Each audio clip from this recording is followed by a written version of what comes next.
Hey, good morning, everyone. It's Mike with Aegis Defense.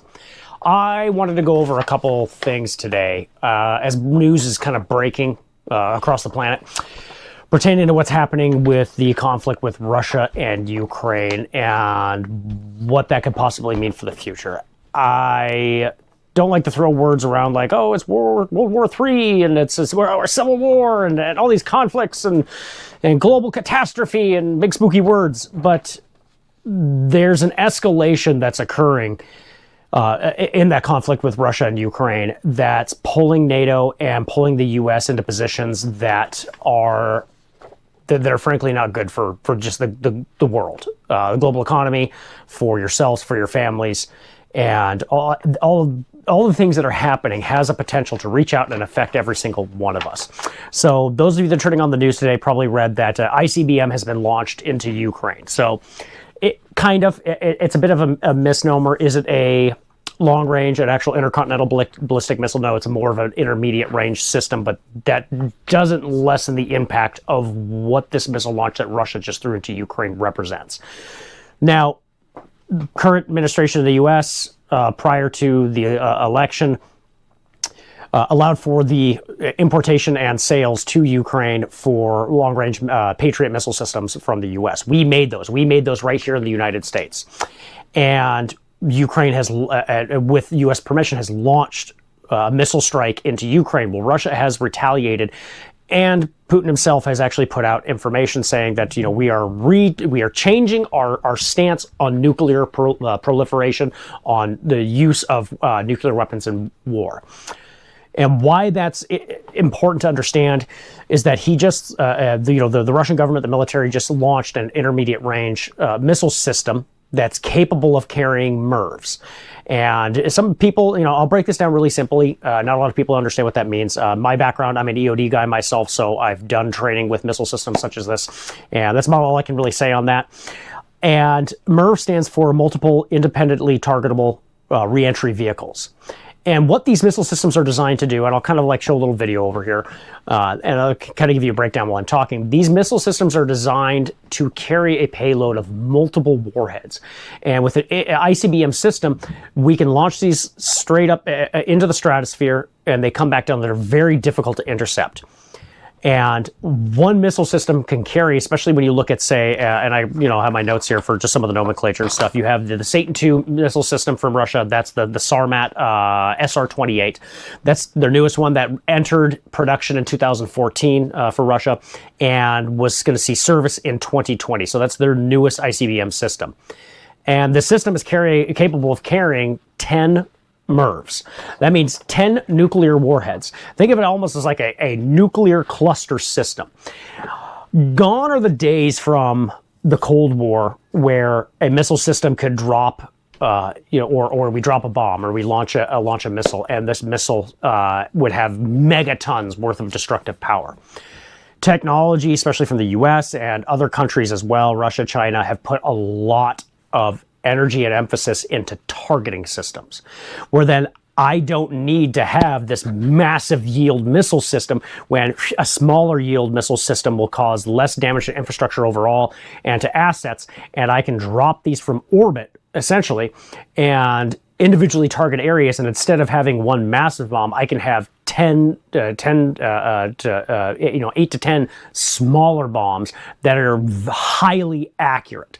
So that's what these systems are designed to do. They're a second strike system, and people have probably heard those terms before. Something like a first strike system or something that would be launched from an intermediate range, and that was what Reagan and Gorbachev de-escalated in the 1980s when they were removing weapons from nuclear arsenals. Was that they were removing intermediate range ballistic missiles from inventories because they're very difficult to intercept. You can put them close to an enemy's borders without it violating any laws, and they're designed to strike first and hit nuclear assets to keep another country from firing nukes back, to essentially try to stop mutually assured destruction, or MAD. Submarine missile systems would be something very similar to this as well, where a sub, which are they're difficult to detect as it is, can go off the coast of a nation, launch a missile, and strike nuclear assets or strategic military assets or government facilities and things like that, and essentially cut off the head of a snake or stop mutually assured destruction, etc., etc.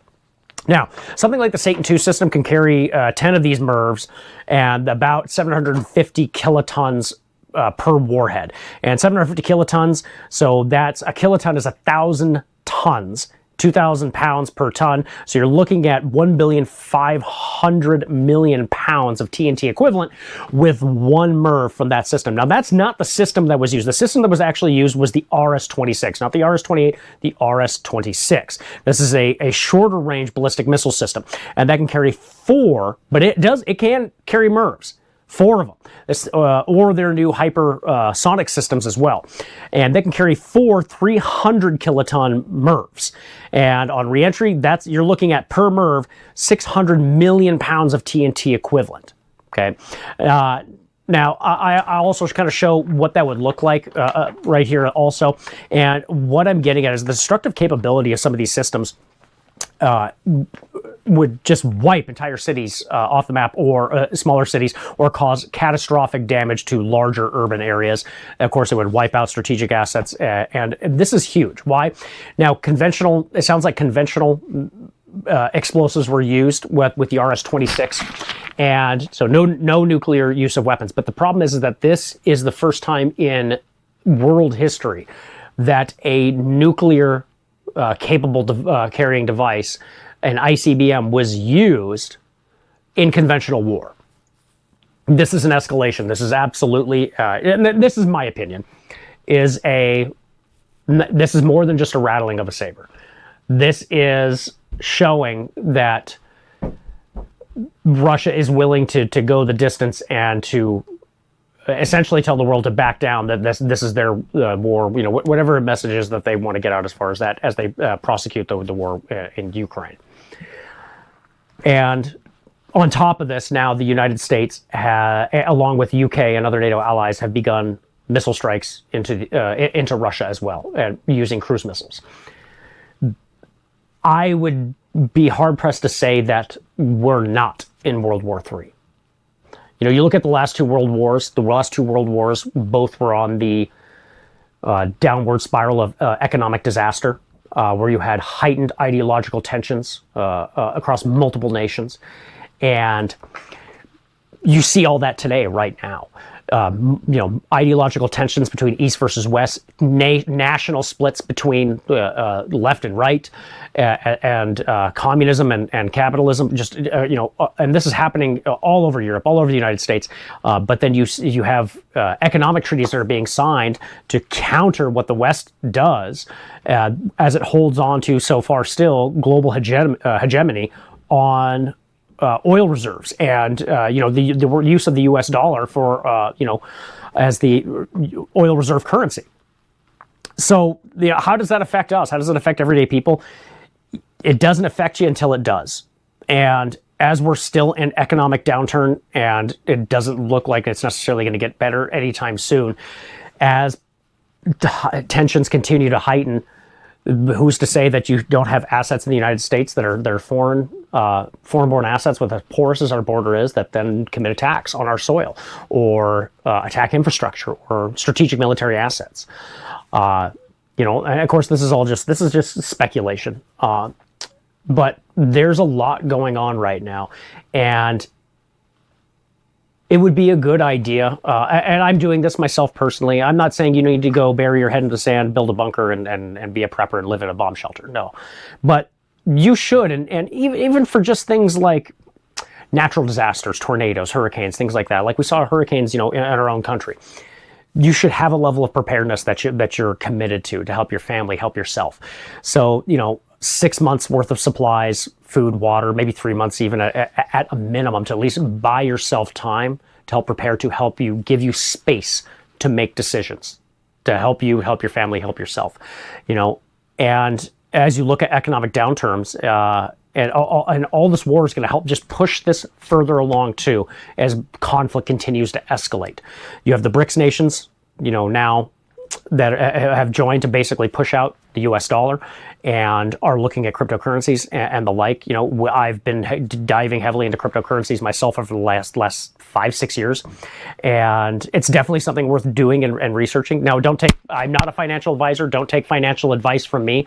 Do your own research. I really like Travis of Economic Ninja. We'll blast him out. I'll throw his information in the description below. He has amazing classes on this stuff. Crypto Casey's another one. Financial Prepper. These are really good people that they don't blow smoke up your butt. You know, they'll give you the truth and they'll talk about this stuff and provide education on cryptocurrencies and not just that, gold, silver, really diversifying your assets into new economic directions and to hard assets as well, such as gold, silver, property, and the things like that. And you know, with cryptos, you know, these are the way of the future. You have many nations signing on to having CBDCs, central bank controlled digital currencies, and with CBDCs, those are hegemony by nations on a citizen's ability to control their own money.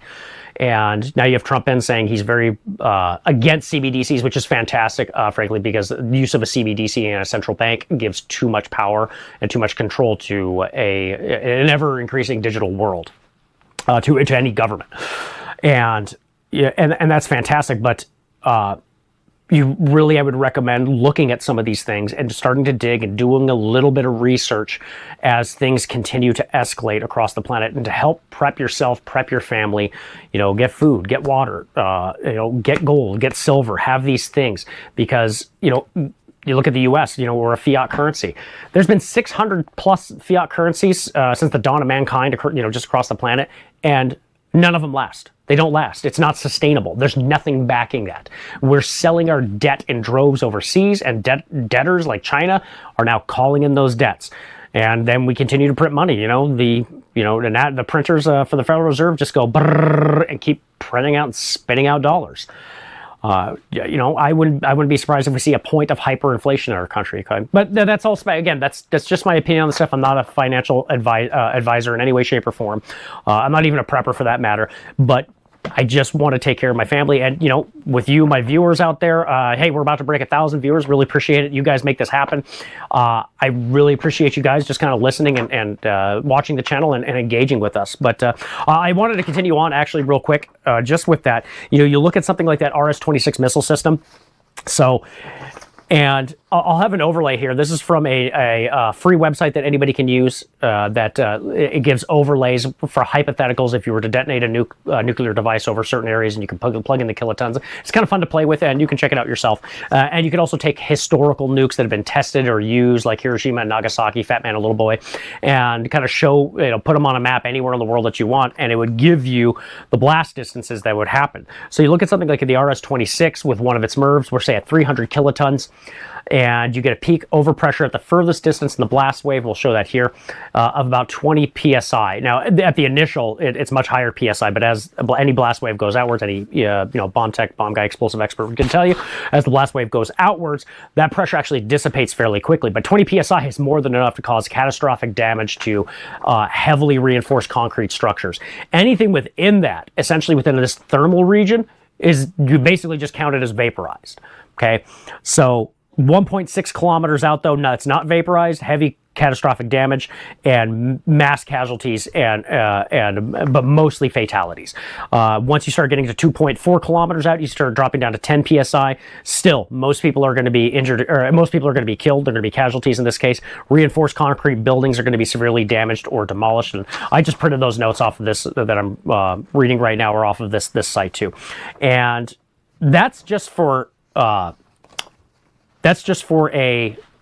and you can overlay this too, ground burst versus air burst. Ground burst, of course, is going to have, as it throws more debris from the earth and the surrounding environment, versus detonating a nuclear device in the air, will throw out more radiation. It will throw out more, and by not just radiation, but more fallout, as radiation, ionizing radiation, then affects particularly alpha particles from that detonation on material, and it gets thrown outwards from that blast site. You then have radiation hazard issues as well.